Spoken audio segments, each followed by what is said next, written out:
So the threat we have been waiting for, girding for, has finally arrived from the presidential level.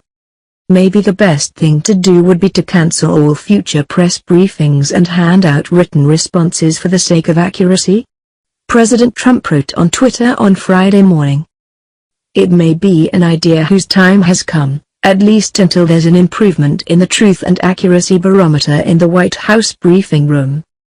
The president's Twitter post almost certainly came in response to the assessments of his White House press team's performance after his abrupt firing of the FBI director, James B. Comey. He could not have been thrilled with the cable news reviews, captured in the Axios and CNN reliable sources newsletters. Yawning credibility gap. The former Obama White House press secretary Josh Earnest, Democrat. Systemic, non-stop lying. The former McCain presidential campaign manager Steve Schmidt, Republican. And I was never sent out to lie. If I had, I would have quit. The former Bush White House communications advisor Nicole Wallace, Republican. During the White House briefings that followed Mr. Comey's ouster on Tuesday, verifiably accurate information was hard to come by and confusion reigned. Mr. Trump's deputy press secretary, Sarah Huckabee Sanders, laid out a sequence of events that unraveled like any seam I've ever tried to resew. The first version of events was crystal clear. It's real simple here, Ms. Sanders said on Morning Joe on MSNBC. People at the Justice Department, including the Deputy Attorney General, a guy who has a stellar reputation, she said, had made a strong recommendation. The president followed it. The Deputy Attorney General, Rod J. Rosenstein, a 27-year Justice Department veteran with a large supply of bipartisan credibility, initiated the firing along with Attorney General Jeff Sessions, Ms. Sanders asserted. She said the same thing during the White House press briefing that afternoon. Then came the reports that Mr. Rosenstein did not initiate the firing. In fact, a memo he wrote criticizing Mr. Comey warned that a decision to remove the director should not be taken lightly. If the memo didn't undercut Ms. Huckabee's version of events, the president's own words did in his interview with Lester Holt of NBC News on Thursday. I was going to fire Comey, my decision. The daily briefing is a way for the White House to communicate to the public via the news media that the White House couldn't get its story, or stories, straight about something as important as the firing of the FBI director, during an investigation into ties between the president's campaign and a foreign power reportedly trying to sway a United States presidential election, once again breaks the mold of what's normal in United States governance. Yes, we're in a time of deep partisan divide, and that includes, very centrally, the news media. A Pew Research report this week showed that 89% of Democrats say that the news media plays an important watchdog role with top government leaders, while only about 42% of Republicans say the same. That divide should never extend to the reliability of information put forth by the United States government. But the seeds of this week's informational disarray have been since the start. The very first words to come from the White House briefing room under this administration, over the size of the inauguration crowd, were false. This time the subject was far more important. On Friday morning, President Trump appeared to defend his press team, and his own credibility, with a lowering of the bar for accuracy. As a very active president with lots of things happening, he wrote amid his stream of Twitter posts, "It is not possible for my surrogates to stand at podium with perfect accuracy." It was an acknowledgement that he would not expect or demand precision from the people he puts forward to represent not only him, but also the country he leads. He has given his press team a say-anything hall pass. The daily White House briefings have always been used to put the president's decisions in the best light. But that's typically done with verifiable facts that stand no matter how hard every White House works to treat them like silly putty. Once a president drops even the pretense of accuracy, what's the point? The question is especially important for cable news, which should certainly think twice, or thrice, about airing the briefings before their content can be verified. As a former White House correspondent for this newspaper, I spent plenty of time in the briefing room during the presidency of George W. Bush. We had our rows, and there was plenty of spin and huge disagreements. It was, after all, the era of weapons of mass destruction that were not found. But there was no regular credibility gap like the present one.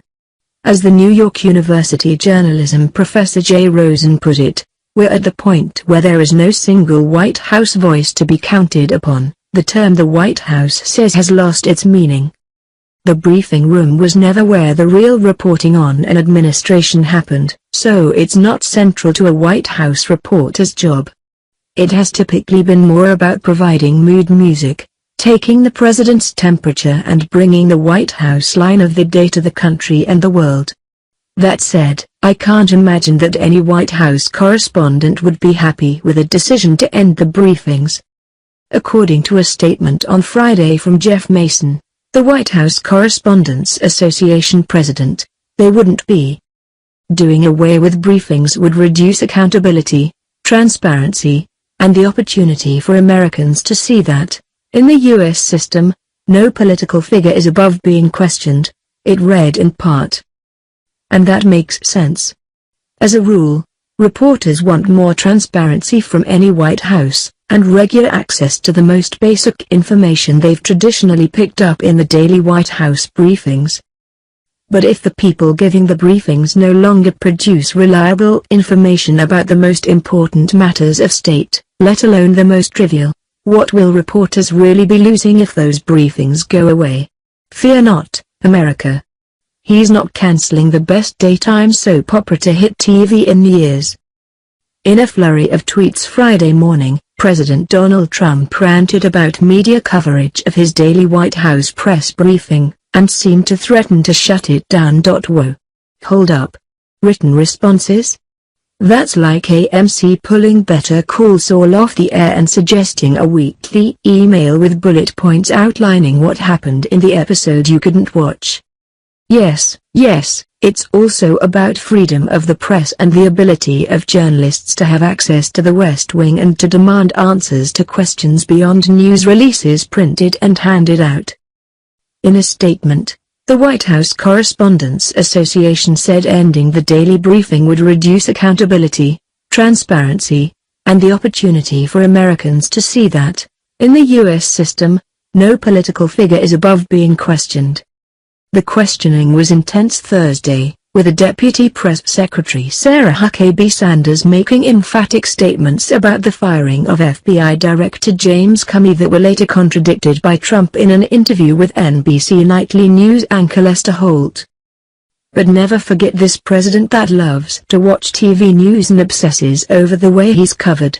Yes, he hates bad coverage, but the only thing worse would be not being talked about in the first place. Trump also loves a hit show and considers the daily briefing usually featuring White House Press Secretary Sean Spicer a smash. In February the New York Times dubbed Spicer daytime TV's newest star for his ability to turn a traditionally dull news conference into must-see TV. Mr. Spicer's briefings, carried live by the major cable news networks, are pulling in an average of 4.3 million viewers, according to data from Nielsen. Audiences across Fox News, MSNBC and CNN grow by an average of 10% when Mr. Spicer comes on screen to discuss the latest news on President Trump, statistics show. The soap opera at the White House is outscoring actual soaps like General Hospital and The Bold and the Beautiful, which typically air around the same time. Mr. Spicer's ratings are on par with primetime entertainment like MasterChef Junior on Fox and the ABC sitcom Dr. Ken, which draw around 4 million viewers each. Spicer's also become a regular character on NBC's Saturday Night Live, with Melissa McCarthy playing Spicer.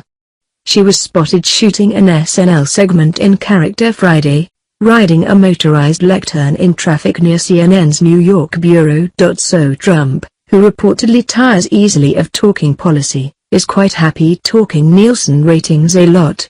And for now, there's no reason to believe anyone's lost interest in watching Sean Spicer. And while Trump says his concern is accuracy, A persistent lack of accuracy and a few awkward references to the Holocaust has never cost Spicer his job. "I'm not firing Sean Spicer," the president said in April. "That guy gets great ratings. Everyone tunes in.